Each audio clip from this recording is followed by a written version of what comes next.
You know, I chuckled a little bit when I saw this headline in Jihad Watch. I sort of chuckled, and I think you'll chuckle too. But when you begin to think about the implications of this headline, you might go, uh-oh.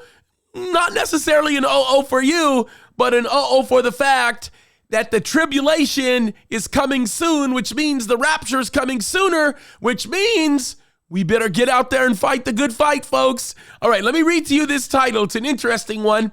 This is on Jihad Watch. By the way, interesting. You can learn a lot of stuff from what's going on in the Middle East on that publication. But it says this. It says, Palestinian Muslim guards remove Muslim from Temple Mount, confusing him for a Jew.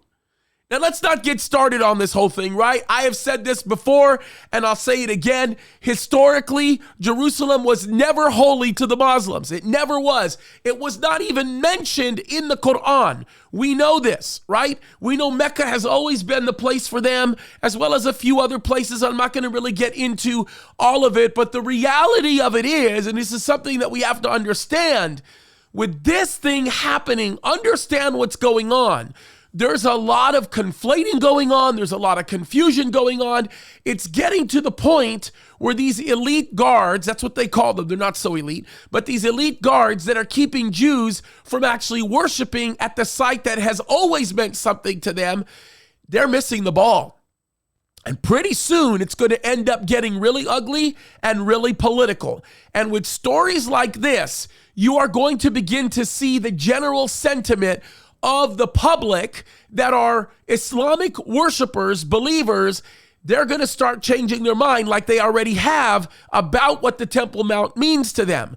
And with all of that happening, especially with the instability going on in the Middle East, the geopolitical shifting, and everything that's going on right now in Jerusalem and directly related to the Temple Mount, don't be surprised if you start seeing more and more news items like this where certain people are being confused, they're getting things backwards, they're making big mistakes with the arrests, because what's going to end up happening is they're going to lift their hands off of it all and say, this is too big of a mess for all of us. We need one leader that's going to get this fixed. And I bet you anything, I know who that one leader is going to be. Oh yeah.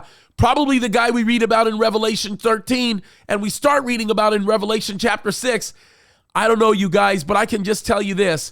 When we start to see stories like this coming out, laugh or not, it is an indication that the time is near and we're getting there. And things are shifting so dramatically right now in Jerusalem and specifically on the Temple Mount that I would not be surprised if you saw a much more powerful movement than even the Zionist movement, which is very powerful, but a much more powerful movement even on the Islamic side that will say you don't need that mosque, which is the most significant mosque to them, or you don't need that mosque right there.